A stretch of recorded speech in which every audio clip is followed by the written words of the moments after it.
Thank you, Frank, for that lovely prelude. It was called From Past to Present by Jeremy Sewell. Ata Marie me tina kotu e te whanu Unitarian o Tamaki Makaro. Ko BarbaraThomborson, aho. Good morning and greetings to the Auckland Unitarian family. My name is BarbaraThomborson, and I'm your service leader for today. Our service today continues on from mental health awareness from last October. At the end, we'll have 10 minutes of discussion, and then after discussion, please stay for our sacrament of hospitality, which is morning tea. Today's service is brought to you by the first 3 Unitarian principles and the last one.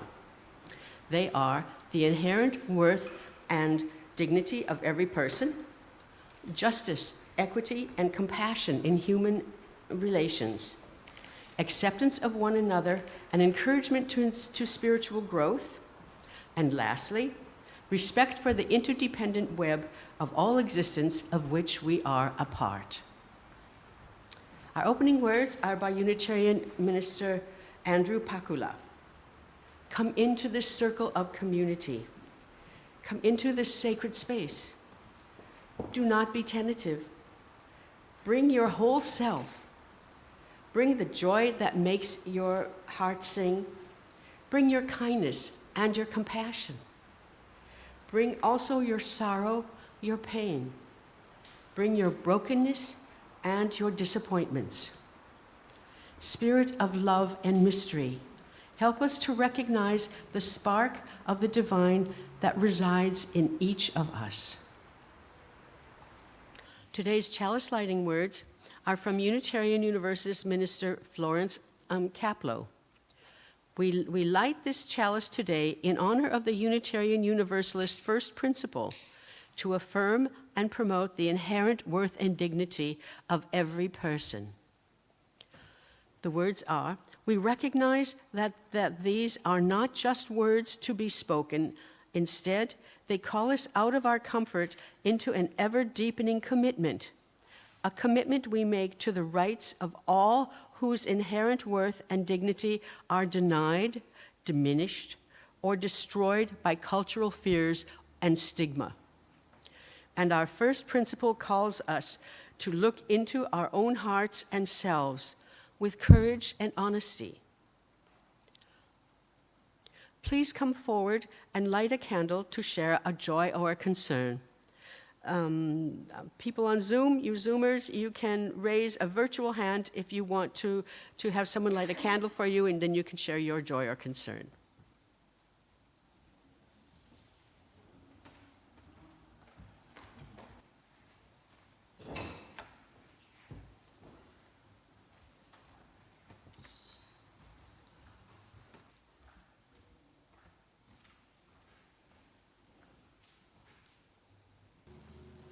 Nobody on Zoom?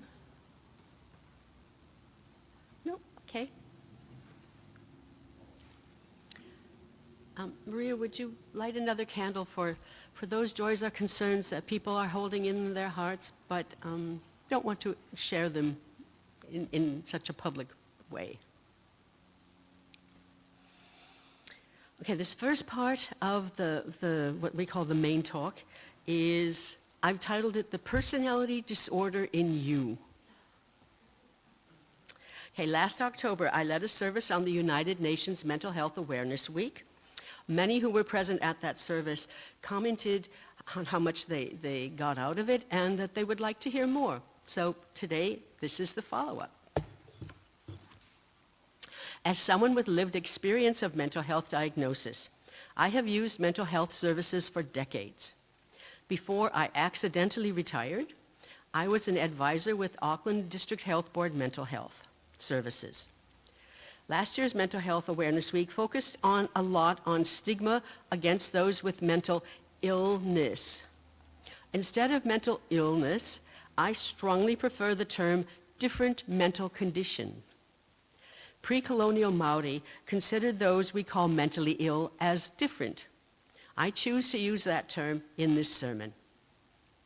By understanding your own mental health, you can lessen your own stigma about mental illness or different mental conditions, or conditions that differ from what we call healthy or normal.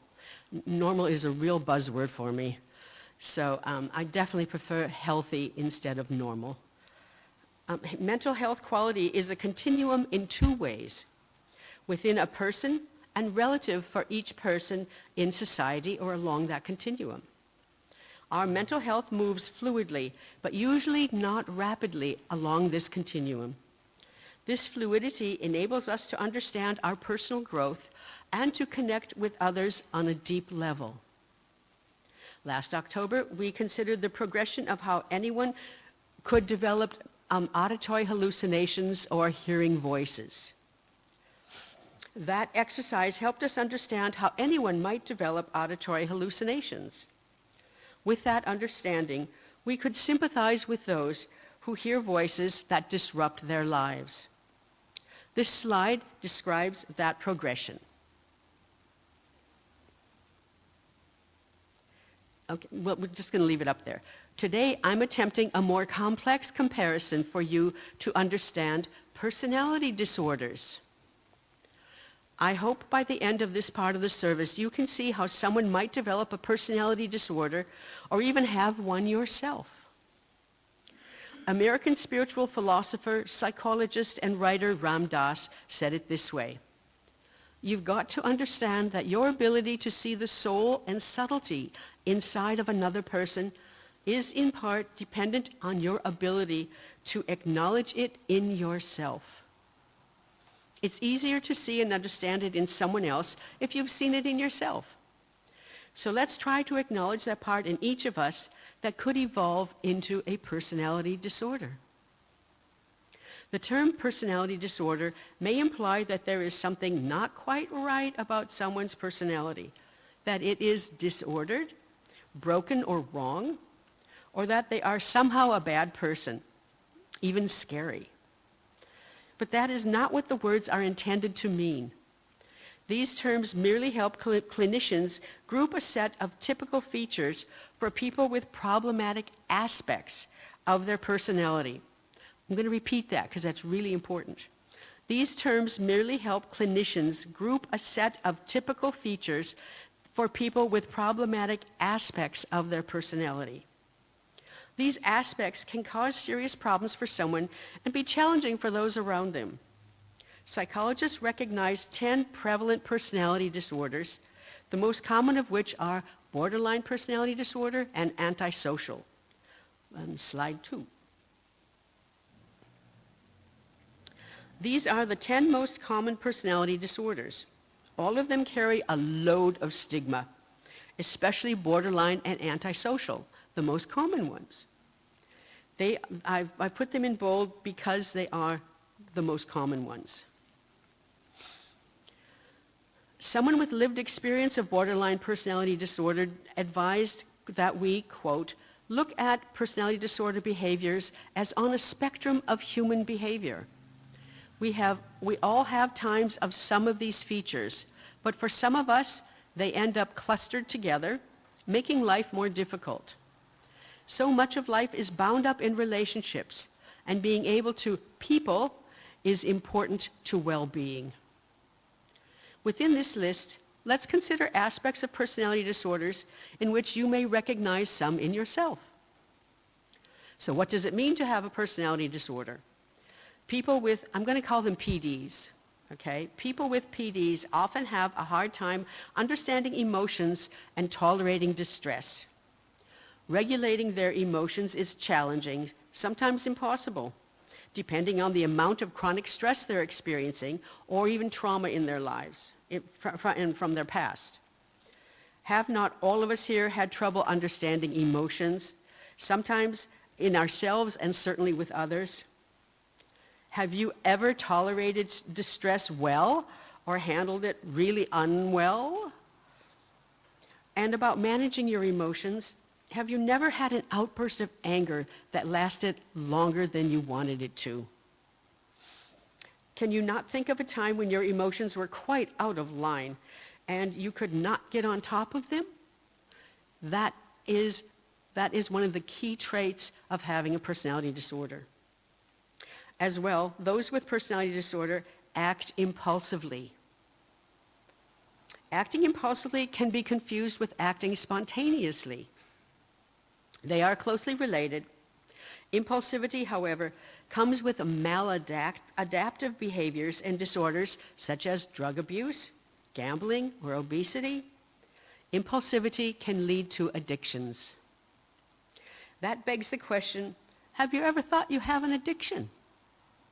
Consider our alcohol culture and yourself, and how often you rely on a glass or two of wine or beer to help you unwind after work, most days. Addictions are a common trait for diagnosing some personality disorders. Another experience in some people with PD is dissociation.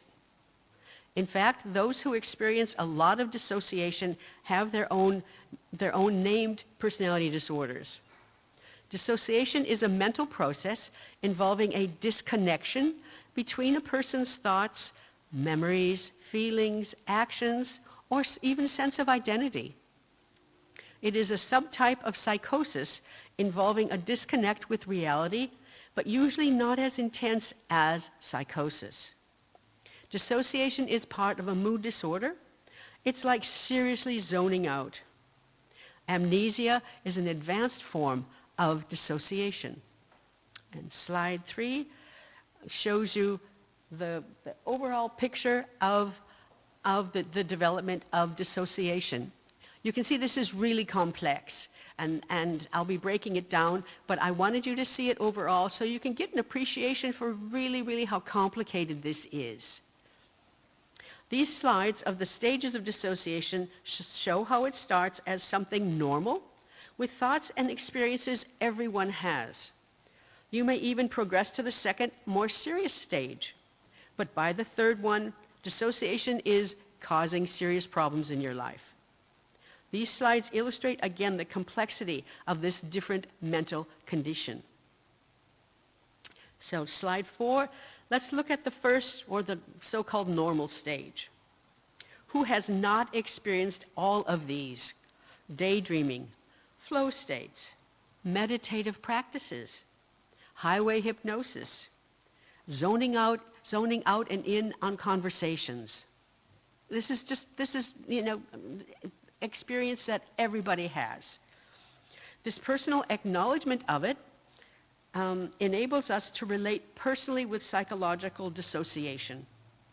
As an example, while filling up my car one day at a petrol station, I once forgot the nozzle and started driving off. I was under a lot of stress in those days, and blessedly someone called out, and it ended up not being a catastrophe. In slide 5, I call these two types of dissociation the debilitating stages. You can still function okay, but you're starting to have problems now. People who experience dissociation at this level need professional help. In slide 6, this is the tertiary or last stage. Dissociation often comes and goes, but is usually just under the surface of your consciousness, like it's an underlying dissociation and always there. Triggers include reminders of past trauma, both subtle and obvious. There was an old movie in the 70s called Sybil about someone who as a child had experienced horrendous trauma on a regular basis and had, well, it was sensationalized, but it was 17 different personalities to try to deal with that trauma. Again, I'm sure all of us can relate to this occasional dissociation with our usual reality. So we can understand how this dissociation could progress to something more harmful or even dangerous. Many regular people have a predisposition towards a personality disorder. Only when the right stresses or trauma occur in their lives does the PD manifest. It is possible that you may have a personality disorder and not know it. Sort of like being a Unitarian and not knowing it. For example, many with borderline personality disorder do not know they had it until a lot of stresses and or traumatic experience brought it out. And they had big problems in their daily lives. I know someone with BPD who did not get their diagnosis until they were 58. They excelled in employment and at university, were president of their university's student congress, and earned the highest award for student service in the year of their graduation. They went on to teach at university, but they had borderline personality disorder, and by the age of 58, it was causing serious problems, a lot of dissociation. This is someone I knew quite well, a lot of dissociation, and needed a lot of professional help. Psychologists call this is called quiet borderline personality disorder. Such people appear composed, successful, and stable in their lives. Oops, sorry, I got my pages mixed up here. And stable on the surface, often holding demanding jobs and maintaining active social lives just like you, while internally battling severe emotional turmoil, intense fear of abandonment, and deep self-loathing. Yet their lives look normal. Many with personality disorders have successful careers and hold positions of leadership and great responsibility. In fact, those in careers as professors or medical doctors make up most of those diagnosed with narcissistic personality disorder. So I advise you not to assume everyone who is successful and seems happy has good mental health. I cannot overstress. We are all on a continuum of mental health, each with our own mental health conditions, and it's fluid. I hope this foray into relating to those with personality disorders has expanded your understanding and compassion for those who suffer and struggle with personality disorders. I hope you can see yourself in them and see them in you, as well as reducing any stigma you may have come in here with, and it's a little less now.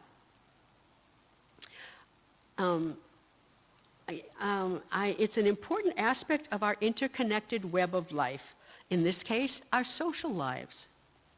And I hope you can count yourself blessed that you do not have an active personality disorder. Okay, part 2 of the talk today is called Happify Yourself.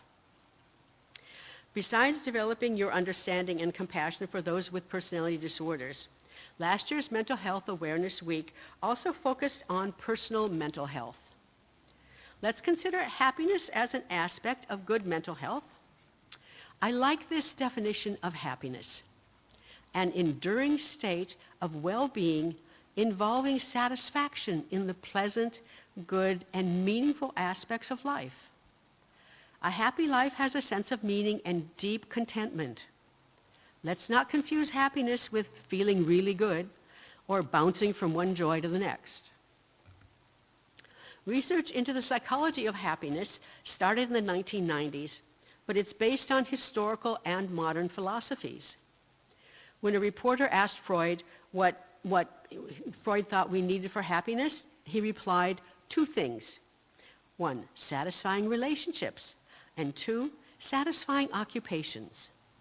Modern happiness researchers took Freud's analysis of happiness and they've added a 3rd, hope. However, some happiness experts say a sense of purpose is more important than hope. You get to choose. Happiness researchers have created a whole new area of psychology. Have you ever considered you can grow your own happiness? They emphasize the word growing it, like you're nurturing an alive thing. The biggest factor in growing personal happiness centers on the choices that you make. They're not just the big choices like your job, your partner or not to partner, where you live, to have children or not, etc. Those choices carry the big stakes for personal happiness. But for that enduring sense of well-being and contentment, Essentially, regardless of what life throws at you, your small choices count as much.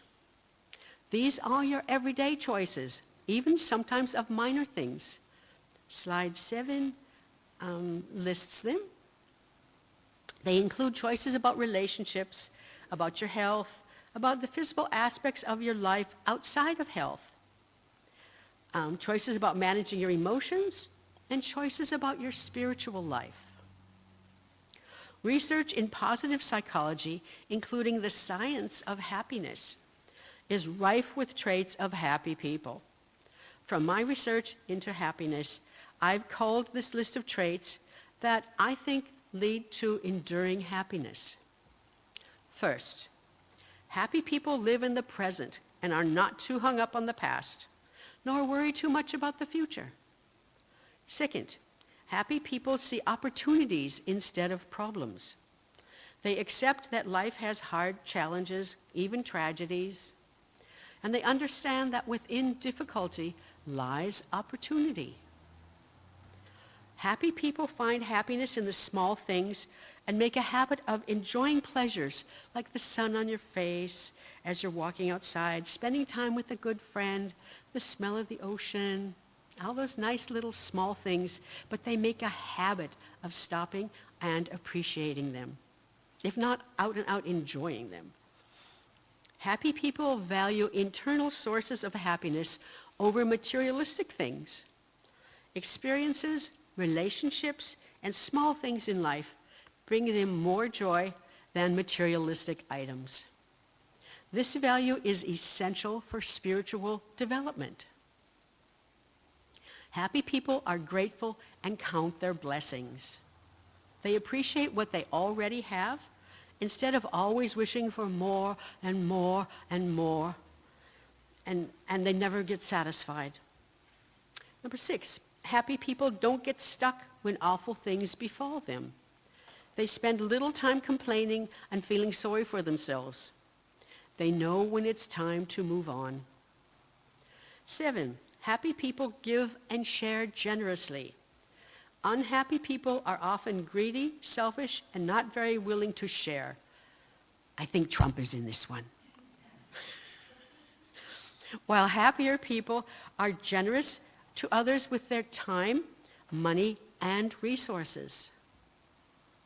Number 8, happy people have satisfying social lives. Humans are among the most social animals. Isolation often leads to depression. 9, happy people are curious about new and old things. They continue to add to what they know about the meaningful things in their lives, and they embrace learning new things. Not even just about them, but learning how to do new things as well. And 10, they make careful choices. You've already heard this, and it's really important. They make careful choices. The everyday choices contribute more to growing happiness than the big life choices. Everyday choices contribute to making habits of the previous 9 traits. For more about the science of positive psychology, the website happify.com, spelled just the way you think it is, happify.com, has extensive information that is easily accessible. They've been online for almost 15 years with a team that provides a practical array of topics, discussion forums, games, and other activities to enable you to grow your own happiness. Again, I really recommend this website, happify.com, for practical, mostly free information on how to live happily. I end this talk with a Buddhist well-wish for all of you. May you be well, may you be at peace, and may you be happy.